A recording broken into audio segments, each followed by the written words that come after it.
Chapter 1. The Worst Kind of Luck. He was an old man who fished alone in a skiff in the Gulf Stream, and he had gone 84 days without catching a fish. During the first 40 days without a fish, the boy's parents had told him that the old man was now definitely salao, the worst form of unlucky. The boy's parents had ordered him to go in another boat, which caught 3 good fish the first week. It made the boy sad to see the old man come back each day with his skiff empty. He always went down to help him carry the lines, or the gaff and harpoon, and the sail patched with flour sacks, so that when it was furled it looked like the flag of permanent defeat. The old man was thin and gaunt, with deep wrinkles on the back of his neck and deep scars on his hands from handling lines of heavy fish. The dark spots of the benign skin cancer that the tropical sun brings were on his cheeks. His scars were as old as forgotten memories. Everything about him was old except his eyes. They were the same color as the sea and were cheerful and undefeated. "Santiago," the boy said to him, "I could go with you again. We've made some money." The old man had taught the boy to fish, and the boy loved him. "No," the old man said. "You're with a lucky boat. Stay there." "But remember how you went 87 days without fish, and then we caught big ones every day for 3 weeks." "I remember," the old man said. "I know you did not leave me because you doubted." "It was Papa who made me leave. I am a boy and I must obey him." "I know," the old man said. "He hasn't much faith." "No, but we have, haven't we?" "Yes. Can I offer you a beer on the terrace, and then we'll take the stuff home?" "Why not?" the old man said. "Between fishermen."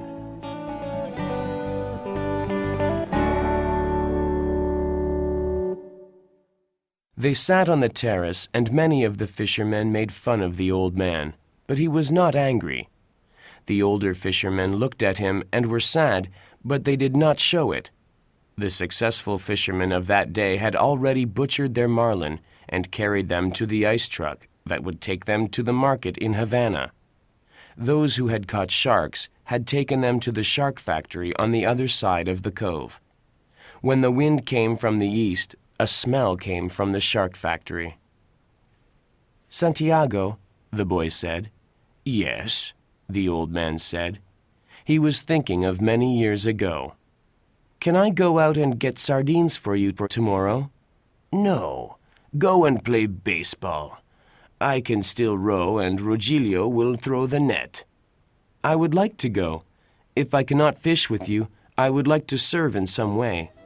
"You bought me a beer," the old man said. "You are already a man." "How old was I when you first took me in a boat?" 5, and you were nearly killed when I brought the fish in too green, and it nearly destroyed the boat. Can you remember?" "I can remember the tail slapping and the noise of the clubbing." "Can you really remember that?" "I remember everything from when we went together." The old man looked at him with his confident, loving eyes. "If you were my boy, I'd take you out," he said. "But you are your father's and your mother's, and you are in a lucky boat." "May I get the sardines? I know where I can get 4 baits, too." "I have mine left from today." "Let me get 4 fresh ones." "1," the old man said. His hope and his confidence had never left him. "2," the boy said. "2," the old man agreed. "You didn't steal them?" "I would," the boy said, "but I bought these." "Thank you," the old man said. "Tomorrow is going to be a good day with this current." He was too simple to wonder when he had attained humility, but he knew it carried no loss of pride. "Where are you going?" the boy asked. "Far out. I want to be out before it is light." "Are you strong enough now for a truly big fish?" "I think so, and there are many tricks." "Let us take the stuff home," the boy said, "so I can get the cast net and go after the sardines." They picked up the things from the boat. The old man carried the mast on his shoulder, and the boy carried the wooden box with the fishing gear. They walked to the old man's shack and went in through its open door. The shack was made of the tough part of the royal palm called guano. In the shack there was a bed, a table, one chair, and a place on the dirt floor to cook with charcoal. On the brown walls there was a color picture of the Sacred Heart of Jesus and another of the Virgin of Cobra, both relics of his wife.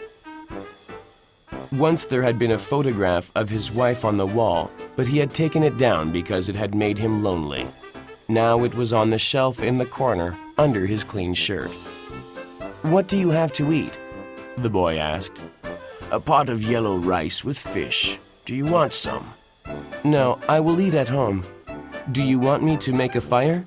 "No, I will make it later on." "May I take the cast net?" "Of course." There was no cast net, and the boy remembered when they had sold it. But they went through this fiction every day. There was no pot of yellow rice and fish, and the boy knew this too.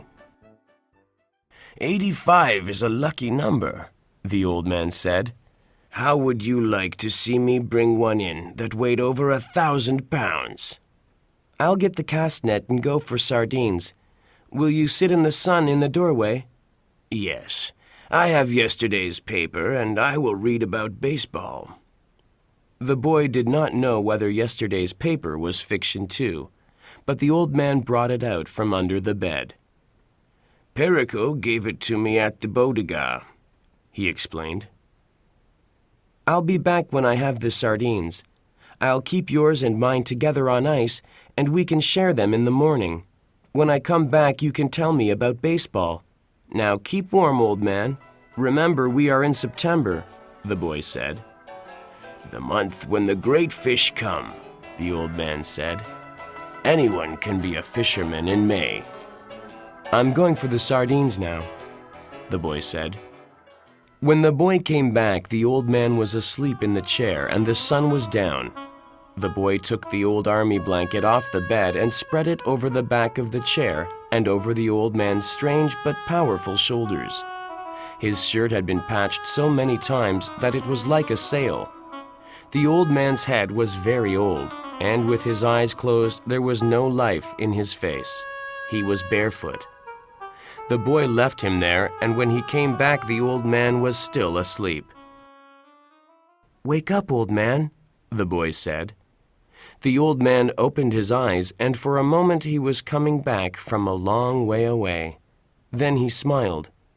"What have you got?" he asked. "Supper," said the boy. "We're going to have supper." "I'm not very hungry." "Come on and eat. You can't fish and not eat." "What are we eating?" "Black beans and rice, fried bananas, and some stew." The boy had brought them in a metal container from the terrace. "That's very kind of you," the old man said. "Should we eat?" "I've been asking you to," the boy told him gently. "I didn't want to open the container until you were ready." "I'm ready now," the old man said. "I only needed time to wash." Where did he wash? The boy thought. The village water supply was 2 streets down the road. I must have water here for him, and soap and a towel. Why am I so thoughtless? I must get him another shirt and a jacket for the winter, and some sort of shoes, and another blanket. "Your stew is excellent," the old man said. "Tell me about baseball," the boy asked him.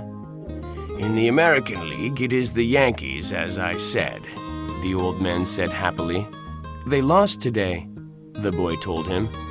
"That means nothing. The great DiMaggio is himself again." "They have other men on the team." "Naturally, but he makes the difference," the old man said. "Do you remember when he used to come to the terrace? I wanted to take him fishing, but I was too timid to ask him. Then I asked you to ask him, and you were too timid. I would like to take the great DiMaggio fishing. They say his father was a fisherman. Maybe he was as poor as we are and would understand.